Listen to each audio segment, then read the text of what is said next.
And here's a man who I think is the last time we spoke to him. Had he been for a swim?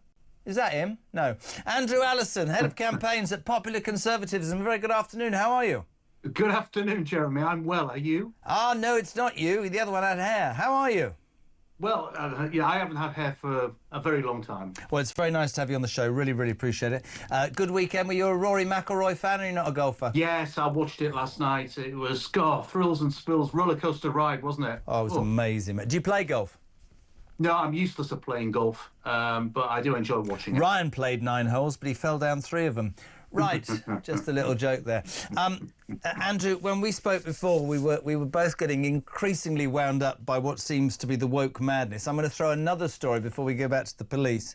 NHS trusts have been prioritising black and ethnic minority applicants on interview shortlists in line with NHS England guidance. Official documents recommend recruiters use the Rooney Rule. What's that? Be a crap football manager and get fired. A policy from American football saying those of ethnic minorities must be shortlisted for interviews if they apply.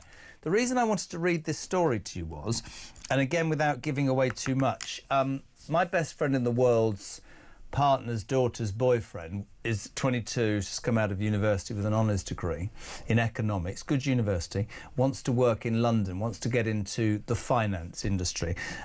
57 applications and not 1 interview. So he decided a couple of weeks ago, 2 or 3 weeks ago, to just change a couple of things about what he was putting. So he put non-binary or asexual, and he put 3 interviews in 5 minutes. And you're smiling. It's an utter disgrace, man. I'm smiling how because does this work? It's just dreadful. Yeah, I'm smiling because I'm just not surprised, because this is exactly how things are going. I think I've said before to you, Jeremy, that the public sector and large corporations in particular are wedded to DEI, diversity, equity, and inclusion. They're interested in ticking boxes.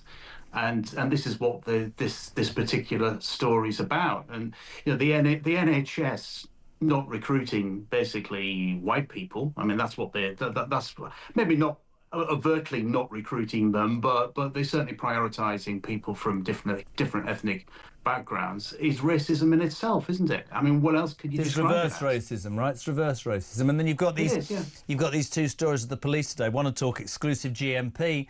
They've got a special positive action team who basically, and this is almost racist the way they say this. We're going to stand outside supermarkets because that's where ethnic minorities all hang around. When I read this, I thought, sorry, hold on a second, how racist does that sound? But we're going to grab people who either can't speak English or don't understand English law.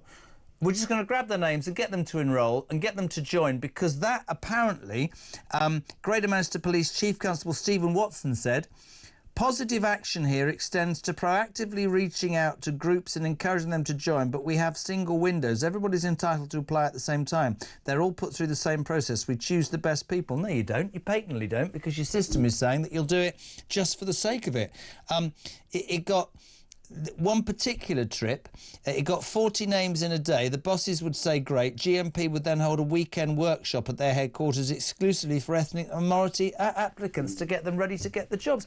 Then we had West Yorkshire Police last week accused of also refusing to recruit white people. They've gone a stage further today, Andrew. They've sent all 10,000 of their offices/administrative staff, I have to read this because it's so barking mad, on a 2-day cultural awareness training course focused on black culture and policing's history with black communities. It's part of a race action plan by West Yorkshire Constabulary to create an anti-racist police service, can't say force, it's too dangerous, trusted by black people. Now, I find any form of racism abhorrent, but are we not getting to the point where we are, as you quite rightly say, going so far the other way that it could actually be perceived to be anti-white in many instances? Well, yes. Yeah, and I totally agree with you there. And I'm surprised at Stephen Watson as well. I was on a panel with him at the Conservative Party conference a couple of years ago, and I was rather impressed with him. And he had the reputation of being the anti-woke chief constable. So it's actually surprised me that he's even defending this. But the police there in Greater Manchester appear not to be recruiting on merit, most certainly not recruiting on merit. But they don't seem to be even interested in whether the people they're potentially recruiting can even do the job. I know. And that is even more dangerous, considering that they're supposed to be protecting the public. And also now, specifically at a time where I'm not talking about social unrest, I'm talking about such high numbers of crimes that are not even investigated, let alone being sold. And all of that just leaves a terrible, nasty taste in the mouth, doesn't it? Yeah, of course it does. And this thing that's going on in West Yorkshire, where they put a freeze on the recruitment of white people, you can see how they've got there, though, Jeremy, because as I said at the beginning, they're interested in this DEI nonsense. They're trying to tick boxes. Despite the fact that the country is 82% white, that is just a fact. What do you say to people who would say, you and I saying this is unfair and racist to black people? Well, it's not, because the country is 82% white. So the vast majority of police officers are going to be white. That's just a fact of life. I'm not saying that we don't want people from different ethnic minorities in the police. I think it's a perfectly good idea. But the idea that you just try to reverse engineer it by saying, right, white people, you cannot become a police officer at the moment, and we are only going to prioritise people from a BME background, is just bonkers. Get the right people for the job, be it man, woman, gay, straight, black, Asian, whatever it happens to be. Just get the right people for the job who can actually protect the public. Do you think, I mean, you started by saying that this government and so many more are wedded to the DEI sort of madness, and we saw Trump at his inauguration say many things. One was that's gone, wokeness is gone, there's two genders or whatever. There will be many people. In fact, interestingly, it seems that this country seems to be a centre for this woke madness. This ideology that seeps through both education, seemingly the public services, almost every part of our lives. Do you think it's on the turn, or do you think that you and I, the people associated with this station, almost every person I know, must be mad, are just a minority? Or do you think that people are realising that this is, with the greatest of respect, rubbish? Net zero, rubbish. Wokeness, rubbish. DEI, rubbish. It should be about the best person for the job, and that's what they need to sort out. I'm optimistic, Jeremy. I genuinely do believe that this is on the turn.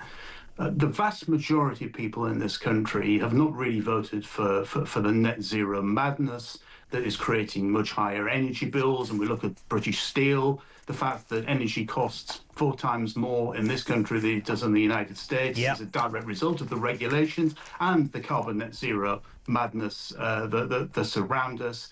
They're not in favour of all these different woke policies. They're not in favour of discriminating against white people, and nor are they in favour of discriminating against black people, people from different ethnic backgrounds. I think we're a pretty, non-racist country, and people are sick and tired of this, and the politicians are starting to wake up. I mean, what we need to do, if at all possible, is to reset the political clock back to the 30th of April 1997, the day before Tony Blair got his landslide election victory. It's not going to happen, that, is it? We need to get rid of so many of this damaging new Labour legislation that brought all of this in. Final question for you on the back of that.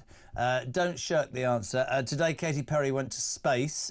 Bothered? No, waste of money. But who do you dislike that intensely that you would send to space and they could never come back? Politically, yes. Anybody that we know. Are you brave enough? I think for me, it's with all the new Labour. With all the Labour lot, it's difficult. But I think David Lammy would be the person I'd want to send up in space and never come back again. Yeah, the problem is, how much would the bill be for him to munch through whatever food on the way there? Listen, you're great. Thanks for coming on. Andrew Allison, Head of Campaigns of Popular Conservatism.